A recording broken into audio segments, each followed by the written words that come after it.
জনগণের দৃষ্টি আকর্ষণ করার জন্য।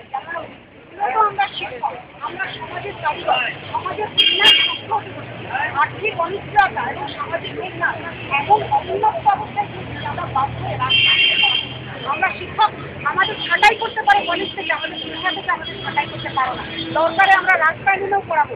বিরোধীয় এই রাস্তাতে বিরোধীয় ইয়ং বেঙ্গলের লোকেরা এই কলেজ থেকে এই রাস্তায় একসময় ইতিহাস ঘোষণা করেছে। তারা নিজেরা চিৎকার করে বলছে কোরআনী নিপাতটা যুক্তিবাদীর জয় হোক।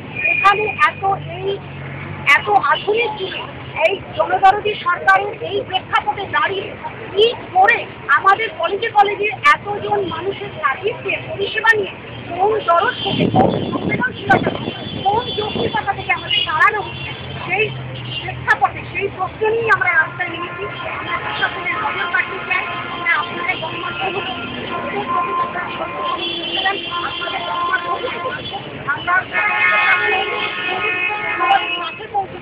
আমাদের মধ্যেই আছে আমাদের ছাত্ররা, আমাদের মধ্যেই আছে সমাজের মা বাবা ভাই বোনরা, সকলের ক্ষতিগ্রস্ত আমাদের। আমরা এমন একটা যুব সঙ্গীত করে যেখানে একসঙ্গে এতগুলো অধ্যাপককে ছাঁটাই করেছে।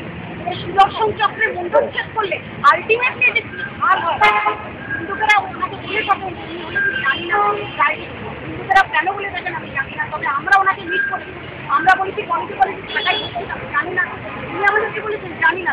সাংবাদিকরা ওনাকে চেপে ধরেছে, আকর্ষণের অধ্যাপকরা আন্দোলন করতে জানি না। এই জনদরদী সরকারের জমানাতে ৭৮ সালে ৮০ সালে ৮২ সালে ৮৫ সালে ৮৬ সালে ফার্স্ট টাইম টিচাররা প্রেজেন্ট করে। তাহলে এই পুরনো শিক্ষকদের কেন অ্যাকসেপ্ট করে নেওয়া হবে না? নতুন ছেলেমেয়েদের কেন অথচ পুরনোদেরকে বাদ দিয়ে উঠে বলছে হ্যাঁ কিচ্ছু হবে না? কাজে কি হচ্ছে? একটা সরকারি লিখিত নির্দেশনামা কেন বেরোচ্ছে আমাদের জন্য, কেন বেরোচ্ছে না? এমনও লোক আছে ২৫ বছর ধরে চাকরি করে ছাঁটাই হয়ে যাচ্ছে। প্রশাসন এখনো কেন ঘুমিয়ে আছে? প্রশাসন আর কতকাল ঘুমিয়ে থাকবে? উচ্চশিক্ষামন্ত্রী কতদিন আমাদেরকে বলবেন জানি না রাজনীতি জবাব নেই। উচ্চশিক্ষামন্ত্রী আমাদেরকে এই উচ্চশিক্ষা যে যারা এতদিন পড়াবে তারা ছাঁটাই করবে, যারা নতুন আসবে তারা অন্তত ৬০,০০০ টাকা মাইনে পাবে। ৪ বছর পরে তারা ৪,০০০ টাকা ১০,০০০ করেছি, তারপর ৬ মাস পরে কন্টিনিউশন শেষ করে কলেজে দাঁড়িয়ে দাও। এই সোনার পাথরবাটি অর্ডার আমরা মানি না। আমরা পথে নেমেছি, আমরা অবিলম্বে প্রতিকার চাই। শুধুমাত্র পশ্চিমবঙ্গ নয়, ওনারা ইন্ডিয়ার কথা বলেন সারা ভারতবর্ষে, কর্ণাটকে, বাম শাসিত কেরলে সেখানেও কিন্তু দিয়ে দেওয়া হয়। কর্ণাটকে, আসামে, জম্মু কাশ্মীরে অনেক স্টেটেই কিন্তু পার্ট টাইম টিচাররা যাদের অলরেডি সার্ভিস নেওয়া হয়েছে ফুলটাইম সুপ্রিম কোর্টে কাজ করলে তাকে স্থায়ী করে না। সুপ্রিম কোর্ট হরিয়ানার বলেছে পরিষ্কার রূপে নিয়ে নাও, সার্ভিস তা হতে পারে না। সমস্ত ভারতবর্ষ কি পশ্চিমবঙ্গের বাইরে আমরা জানতে জানি না রাজ্যে আমাদের আমি তো জানি না যাদের প্রতিদিন উৎসাহ করে দিচ্ছে অধ্যক্ষরা তারা নাকি ডকুমেন্ট এত বড় শিক্ষামন্ত্রী যারা আমরা ডকুমেন্ট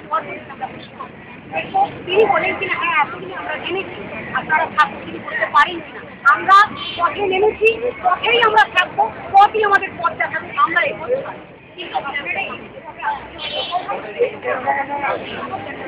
আরে কি মাঝখান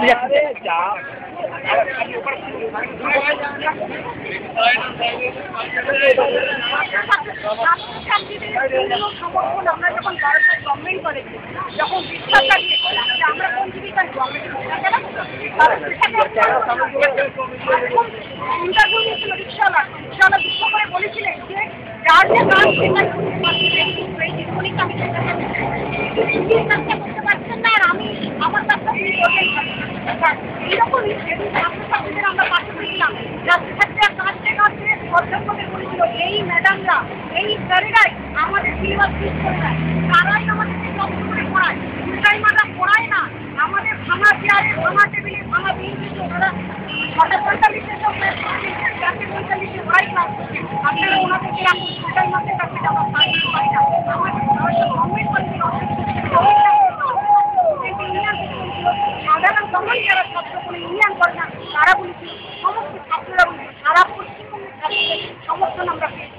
আপনারা সম্বন্ধে আরও দেখতে পাবেন ছাত্ররাই আমাদের সাথে তারা আমাদের কাছে স্নেহ মমতা এবং পরিষেবা পেয়েছে। তবে আমরা তাদেরকে সাজিয়ে দিয়েছি এবং আমাদের নিজের সন্তান তুল্য জ্ঞানে তাদেরকে আমরা তাদেরও সৃজনশীলতা আছে, কিন্তু উচ্চ শিক্ষামন্ত্রী সেই সৃজনশীলতা নেই। তিনি বলছেন দুর্গত নতুন আসুন আমাকে বলে দেবে। যারা এতদিন ধরে চাকরি ছিল তাদের কাছে ওনার কোনো দায়বদ্ধতা নেই। উনি সবটাই বলেন জানি না বলে উনি গাড়ি নিয়ে উনি কতদিন দায়ের